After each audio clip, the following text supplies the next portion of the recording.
We cannot expect history to make exceptions in our case. Everybody who came from a lower to a higher position in the world at any time had to subject themselves to a form of collective discipline and unity. And they could not be scattered all over the place and achieve that container that is essential to all people, nationhood. And when you achieve nationhood, you must make an inventory of everything that goes into the making of a nation and have someone qualified to do all those things. One of the holdbacks is that we look for the glamour, too much glamour. Oppression depresses the ego, the sense of self-satisfaction.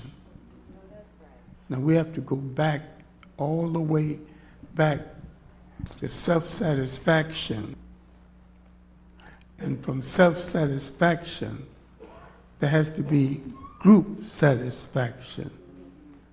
So while it is absolutely essential that you love yourself, because any love you have for other people is of no great value if you do not love yourself. And I'm not talking about ego washing just for the sake of ego washing. Every human being was put on this earth for a purpose and given a purpose by the Creator. And the first thing we need to ask ourselves, have we fulfilled our purpose? What is our mission? And every people on this earth must have a mission. And the main mission, as Malcolm X and others have told you repeatedly, and Garvey has told you, regain the land. That's right. That's right. Without land, there is no nation. Now, I am a little less enthusiastic about Nelson Mandela because he has not asked for the return of the land.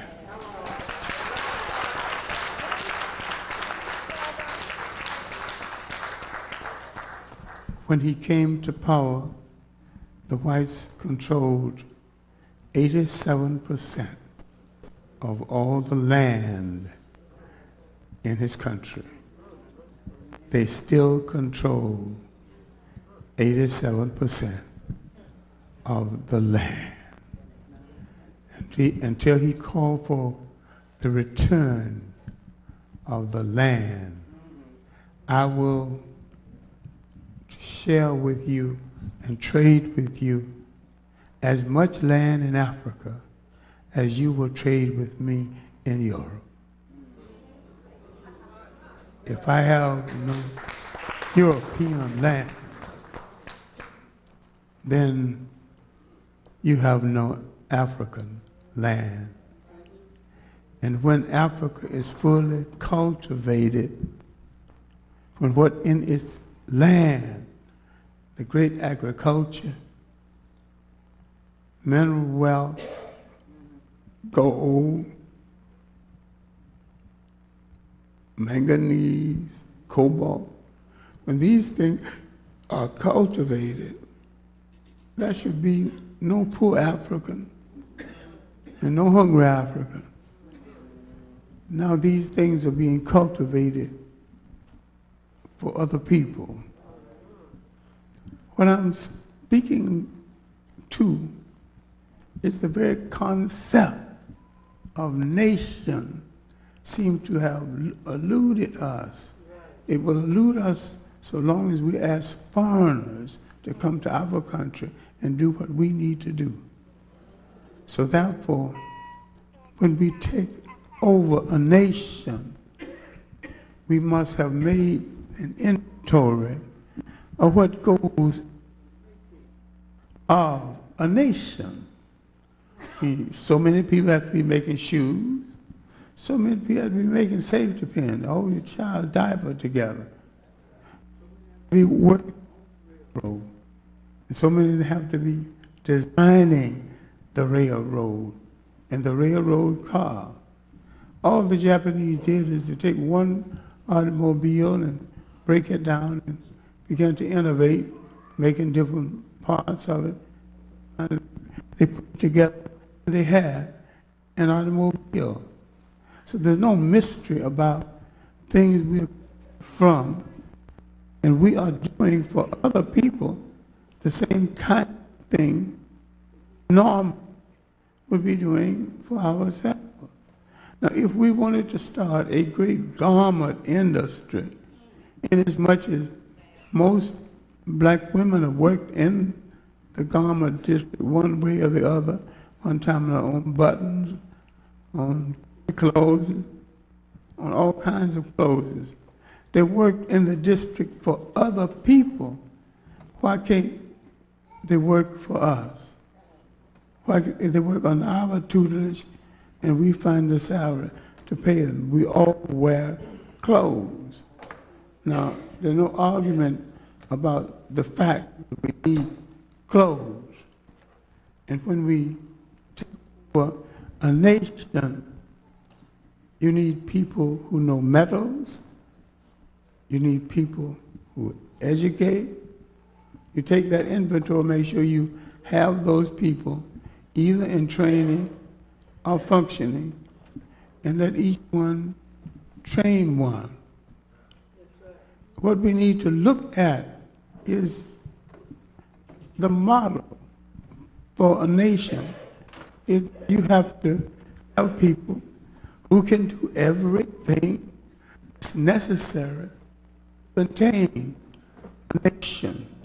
We have to stop sickness between us, because our oppressors not think anymore or the other.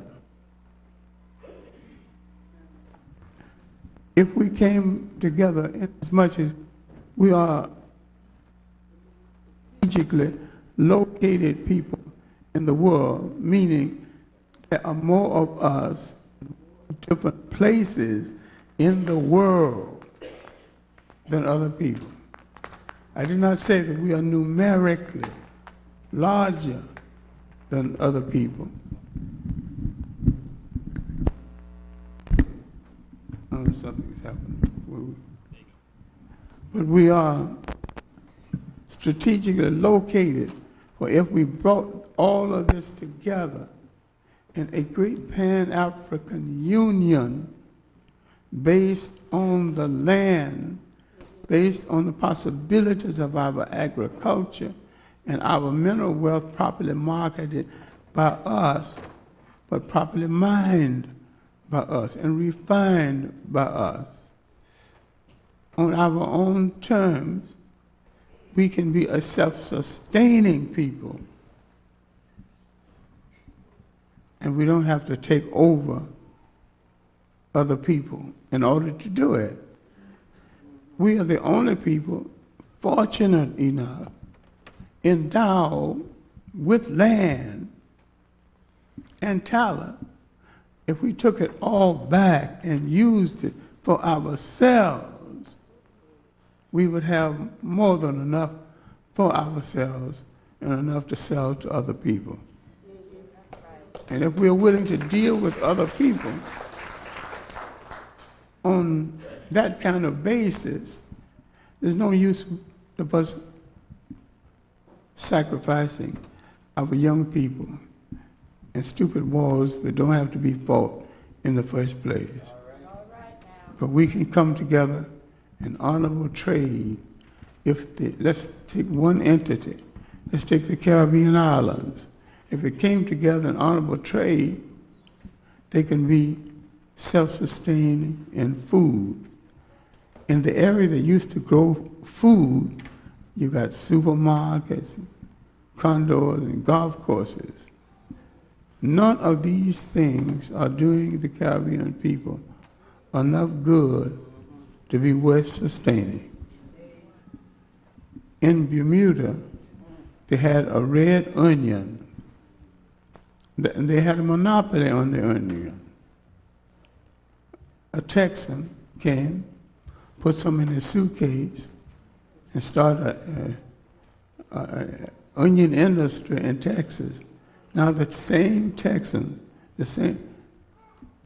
sell Bermuda onions, red onions, to the people of Bermuda.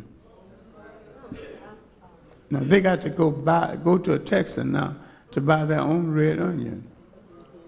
And the land they used to grow their red onion is now either a golf course, a condo, or a big supermarket area.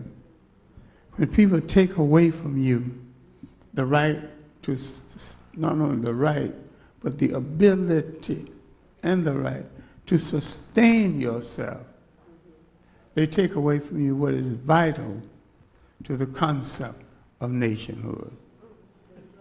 Vital to the concept of nationhood, you have to feed yourself. You have to educate yourself. You have to defend yourself. But if you've got gold and iron ore to the extent of the need of the West, and they cannot get it from you by war, then they'll make some honorable terms to get it. And those honorable terms between you, they've got something you need, you've got something they need. And this exchange creates a zone of peace, because you cannot fight each other and keep that zone all at the same time. We have to understand the structure of nations when the Asians first, then the Europeans, came into Africa. Now, in my African course 1, I teach these beginnings. Now I will probably go further, because now there's information on the Sudan and its connection with Egypt that didn't exist. What made Egypt a state? Bringing together a much-needed labor supply, developing the goods, the services, that they would be able to feed all these people. And because they could sustain them, food and housing, and could bring them together for religious fervor, all of this coming together, the lower and the upper Nile, made a state. They had to organize in some kind of protective fashion to become a state and to relate to the states in the South that was the basis of their origin. And they came together, Upper and Lower Nile, and formed a country that the Greeks would call Egypt. And in their writings, in their folklore, in their myth, they created so much of the literature that will go into the literature of the world's 3 major religions, and that will go into the making of what the European calls civilization. What you forget in looking at Europe, and this is why people get away with so much, we don't look at the chronology of Europe. And when you look at the chronology of Europe, they began to emerge around 850 BC. What was happening in Africa, 850 BC? Egypt has spread itself so thin, it was now threatening. On the eve of the 25th dynasty. Now, look at the dynasties of Egypt. After the 25th, there was nothing left worth being called a dynasty. That was the last walk in the sun when the brothers from the south moved up north and showed Egypt how to control a nation one more time. That last walk in the sun ended thousands of years of civilized living. And why could Egypt sustain such a large population over such a large area? It had a suitable food supply. It had a suitable housing supply. It had a spiritual life that did not offend the people or put one against the other. It already had every element that would go into the making of Judaism, Christianity, and Islam. Different people with different approaches to the religion made different things out of it. And some made God ungodly. That is true of Eastern religions also, because in the Hindu faith, they speak of the sacred cow, but not the sacred human being. So they are off too. Then people got into a habit of making comparative studies of their respective chosen gods, which was the worst thing they could have done, given the circumstances. If you look up the word God in a good etymological dictionary, God itself means different things, but none of the information about any of the gods gives them the right and the privilege of cursing anybody, because gods do not curse. And people must get this through their skull. Gods do not curse. Gods do not favor. The very word God eliminates that. Now, with the coming of foreigners to Africa from Western Asia, people not too certain about who they are in the history of the world, then or now, they began because they could not handle an African way of life. They were not equal to that kind of communalism.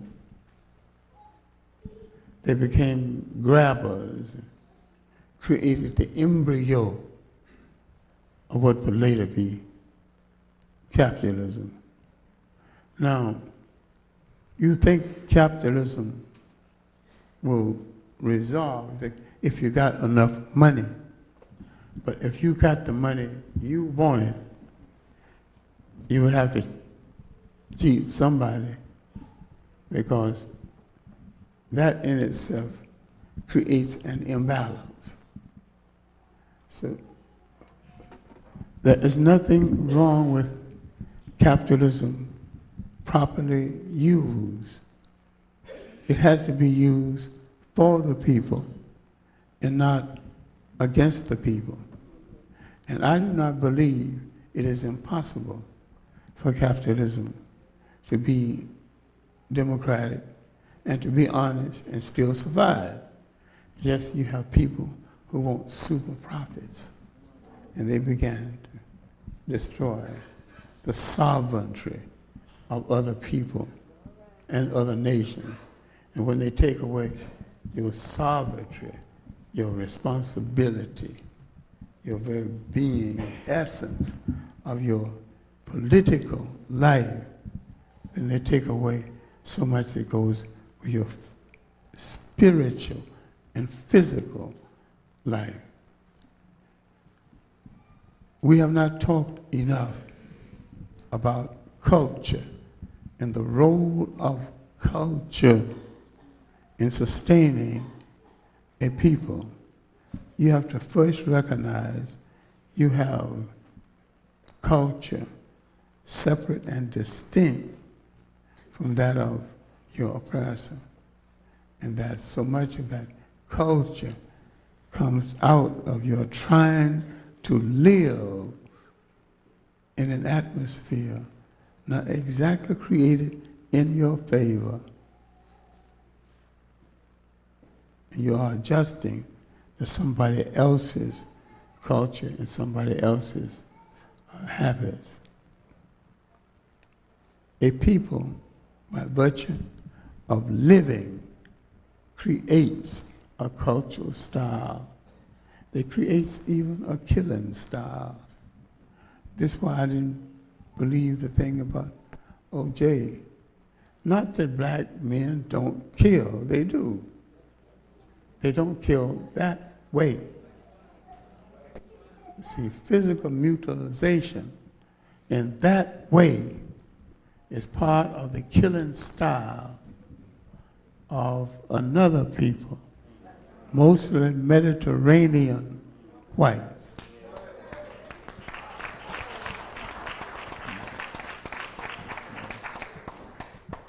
Sometimes we are passion killers. If an African man says, I'm going to kill you, if you avoid him 24 hours, you can end the whole thing. He changed his mind. So if you're going to kill, he had to kill you right away, or leave you alone. See, when people study styles, approaches of other people, so many blacks who gone to their grave for things they did not commit could have been saved, because that approach is not our approach.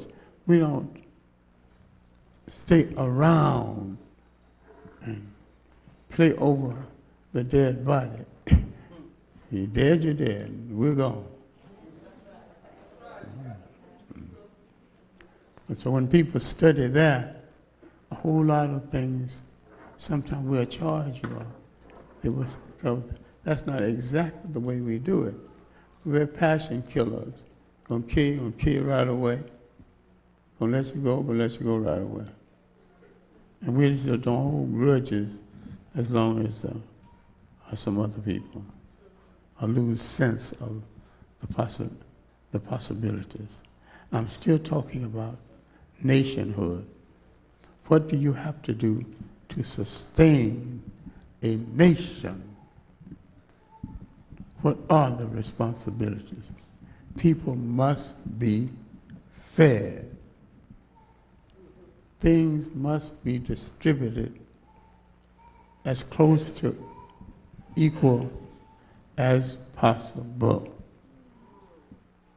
People must be educated. And so when you gain control of a nation, all these things must be in your hands. And if they are in the hands of your former colonial master, you are not sovereign. You are not free. Now, Jamaica, if it had it together, had its political house in order, its culture house in order, it could sustain all the islands in the Caribbean Sea. There's nothing wrong with Jamaica being the sustaining island. It's the largest. It has the largest number of technically trained people for the kind of age in which we live. So we have to start reconsidering things and develop frameworks that will leave different people sovereign but dependent as others will be dependent on them, and an exchange of what one has got. Now, Jamaica can make enough potatoes for all the islands, if it would. And yet some of the islands are sent to the United States paying 3 times more for potatoes. We have to come together as a people, supporting ourselves, educating ourselves, and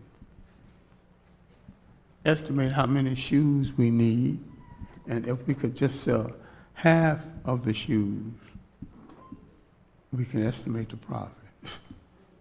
And it could be tremendous. What I'm trying to say is that we shouted nation time too soon. We shouted nation time before we understood what goes into the making of a nation, before we made an inventory of the needs of a nation to make sure we have on hand the technicians, the supply lines, the educational system that could sustain a whole nation. Until you get that in focus, you are sovereign. You are not sovereign. No matter how many limousines your president rides in, or how high the flag, it's nothing going to make you a nation except self-reliance.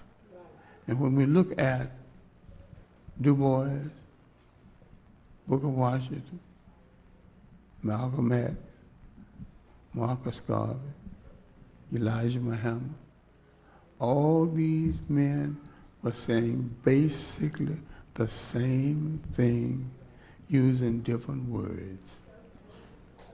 And it was not a problem.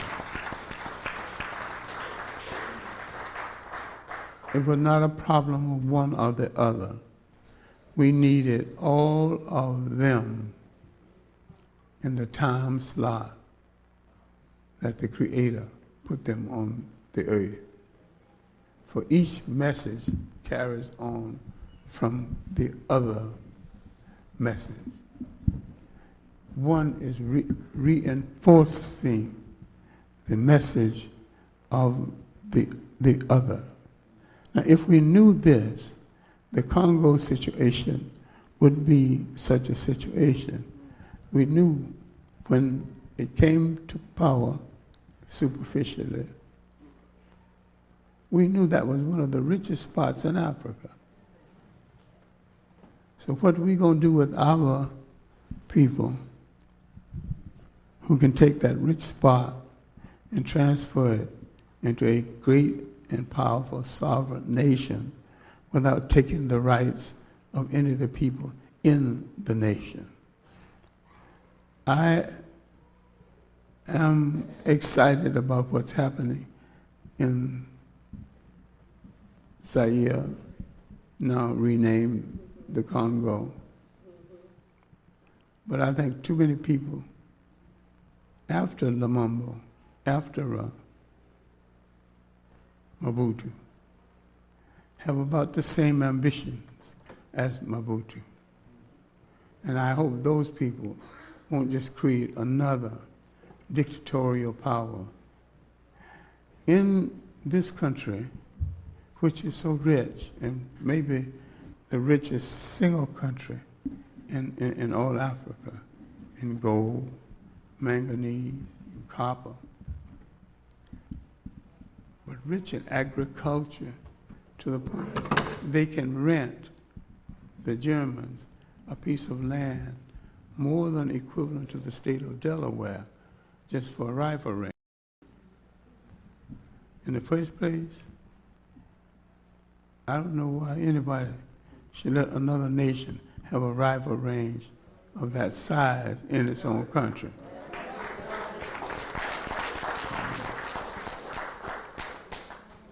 That is part of the usurpation of the sovereign rights of the people of the Congo.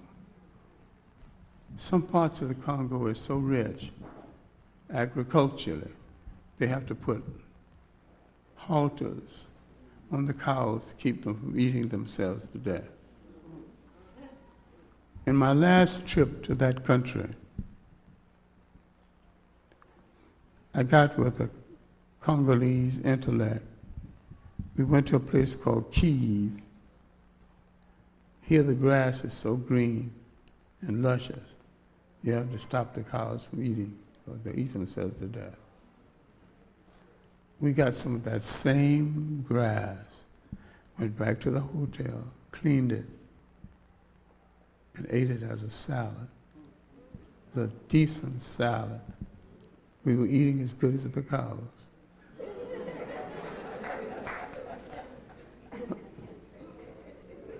What I'm trying to point out, if this country is that rich agriculturally, there is no excuse why anybody in that country should be hungry. And yet there are people there hungry. One of the biggest thieves in the Congo was one of Jack Onassis' personal friends. I won't call him a boyfriend, but he was a personal friend. But he let Mobutu steal a lot so he can steal even more.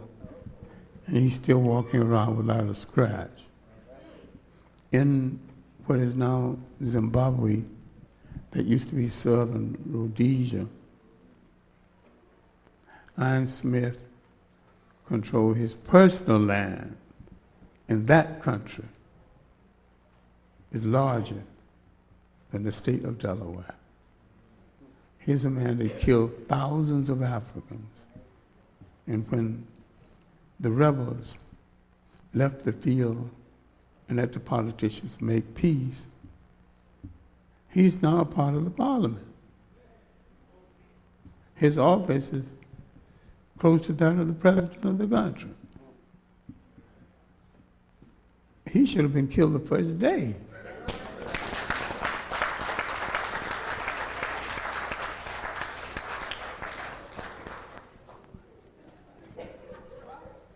Now the African is not only hospitable to strangers and invaders,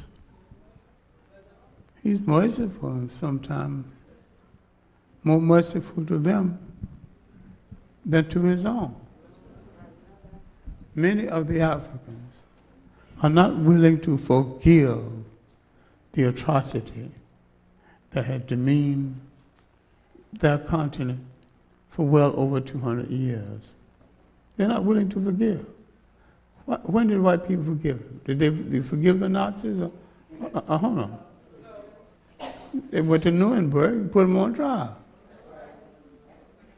And the key ones got hung if they didn't commit suicide ahead of time.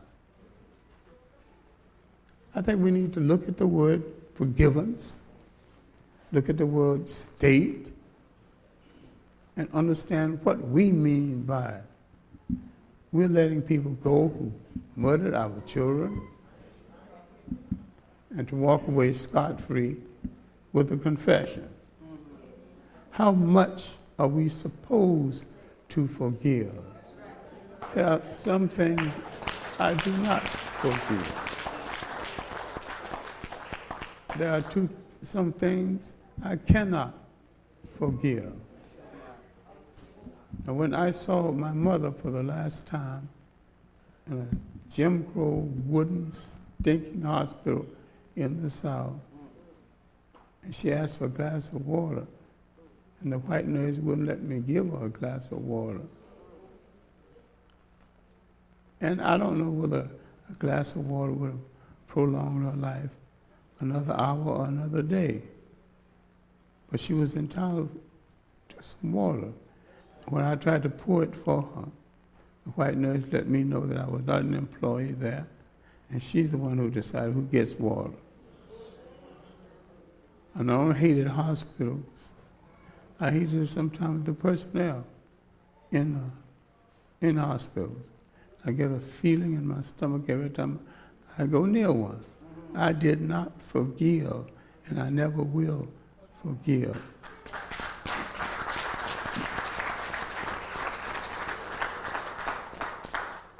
There are some things I think it's best to try to forgive and forget.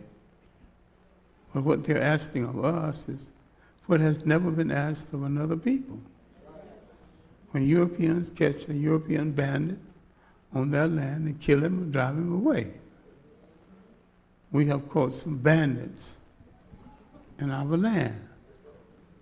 And sometimes, in fact most of the time, especially in South Africa, we should do the same thing. When Nelson Mandela came to power, whites controlled 87% of the land. They still control 87% of the land. Now, the agreement that he's contemplating making with Buthelezi, the most important thing, it will give different people in South Africa back their traditional land if he can get away with this kind of treaty. But with sentiment serving such an important part in Africa, I think Africa will sentimentalize it to the point where they're going to say, let them keep the land on these terms. And if you get it, if they can get it in one term, then they'll take it on another term. It's just if you catch somebody on your land, they have to leave or stay only on your terms. And what what's being asked of us and the commission in South Africa, partly headed by Bishop Tutu, is to forgive and forget. And people now can come before us and confess, find the machine guns that Africans at Soweto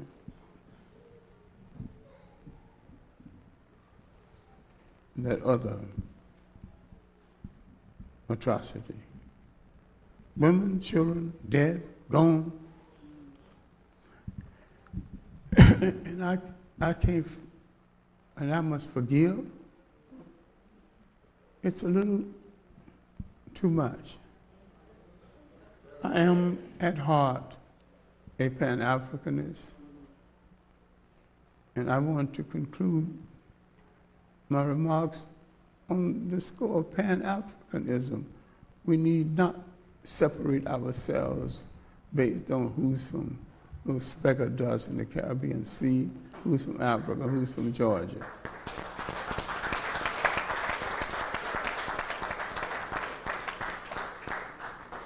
Late at night, when you're trying to get a cab at Kennedy, nobody cares where you are from.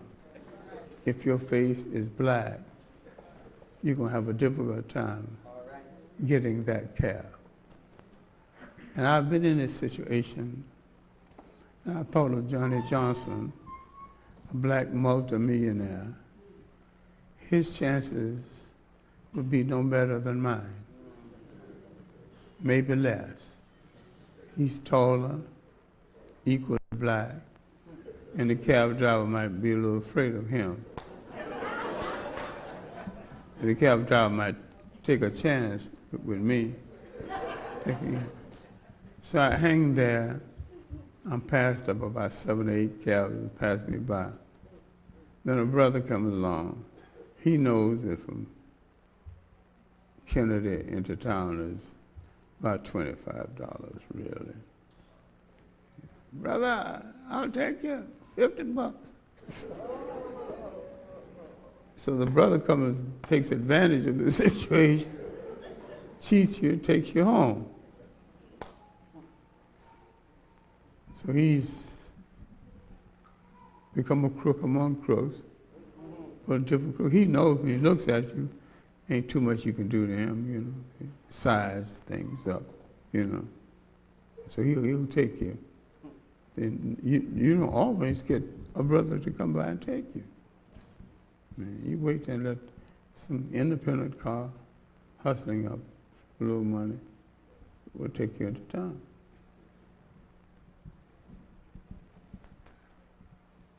Now, what am I talking about? I'm talking about nation. If you are part of a total nation, if you are a citizen of a total nation,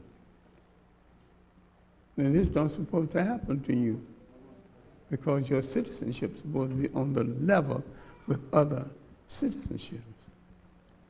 And why is it now, right now, you can go into an African bank, and if you're not first in line, whites will be waited on in preference to you, because the mind has been controlled, oriented in such an extent it still follows colonial instructions 30 years after the physical presence has been gone. What we have to think in the framework of nation. What is a nation? What goes into the making of a nation?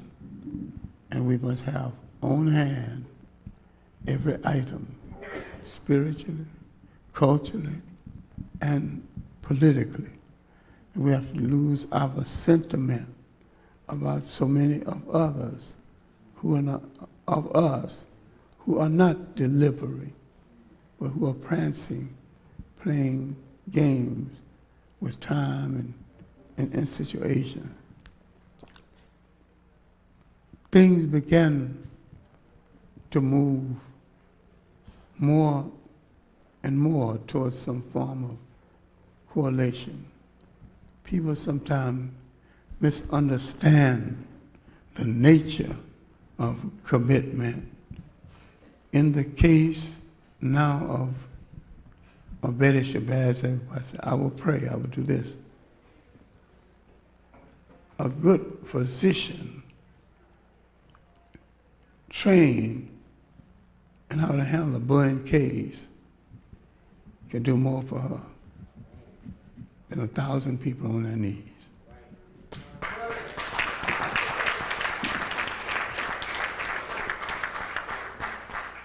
I'm not against people being on their knees, but I'm saying that while you're on your knees, somebody else will have to be doing something else, more concrete, where the proof, the results, is more apparent. It's not one or the other, but each in its own place doing the job it needs to do. And too many times people train for jobs, don't get the jobs they are trained for among us, and we send away to get someone else to do that same job. We have to work well with each other, and I call Tommy to a Tom. Sometimes you're going to have to Tom a little bit to a Tom in order to get things done. I don't think we know each other quite as well as we should. And many of us think, because of separate geography and colonial masters that differ, there is a great deal of difference between the different approaches to different ones of us based on background. Our enemy don't think no more of someone from an island, or someone from Georgia, or someone from Carolina. You don't think no more.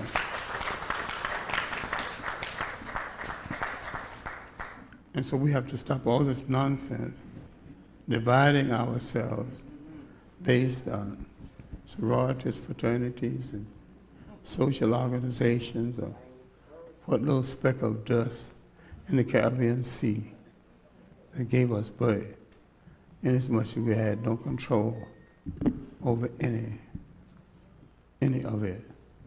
And when the people are out of power so long, they long desperately for power. And when they get close to it, they panic. And they spend so much time literally giving it back to the person who had it in the first place.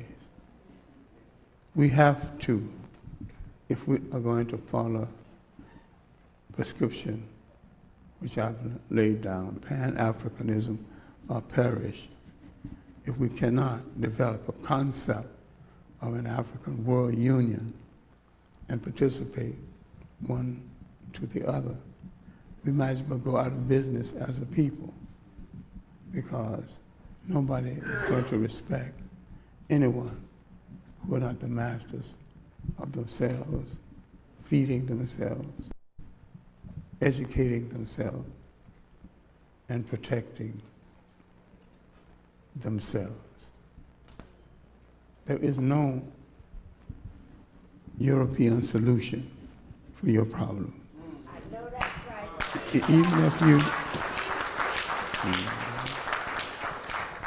Even if you join them in capitalism, you are a servant of capitalism.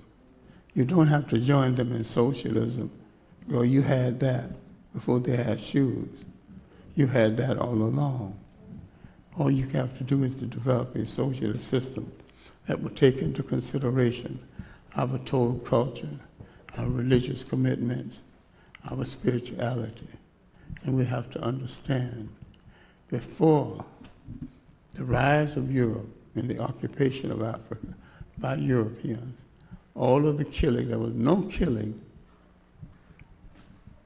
genocidal killing of Africans against Africans. Prior to this period, the one war in Africa that caused the largest amount of casualties was the Zulu Wars, lasting from the late 1700s to the middle of the 20th century. But a war was to keep the European out of Africa. I'm saying that we have to accept some responsibility for stabilizing the Caribbean islands, the whole continent of Africa. Have to have some kind of method of dealing with the Arabs and Islam, because no one came to Africa to do African people any good, and that includes the Arabs.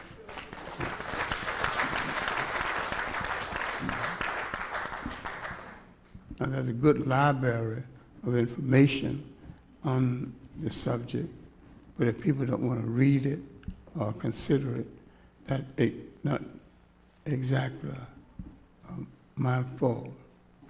But nobody came to Africa to do Africa any good. Among the other things I'm working on is the role of the missionaries in conquest, showing you that the Hebrew missionary was mainly commercial and still is. Christianity is mainly commercial and still is. Did you hear how many priests in the Congo? Over 10,000 priests in the Congo. Why is it that you can get guns to kill each other when you can't get farm equipment to feed each other? Why are you so easy to get guns? You don't manufacture no guns. Why can you get them so easy? And why are you so difficult in getting farm equipment and basic things to teach kids basic technology? What I'm saying in conclusion, that our children should be trained from birth for some form of leadership. find out what he can best do and make sure that he has a chance to do that particular thing and make a contribution to the total of the people through that particular thing that he gets done best. I'm afraid we're going to have to come together among African people. Some we may not like, and some may not like us. But we're going to survive. All of us are going to have to come together into a great Pan-African union. I think a union of committed Africans will save all Africa. And because we have no desire to conquer the rest of the world, which wouldn't make sense anyhow, we'll make a contribution to the stabilization, not only of Africa, but the whole world. And we did it once, and of course, we can do it again. And I thank you.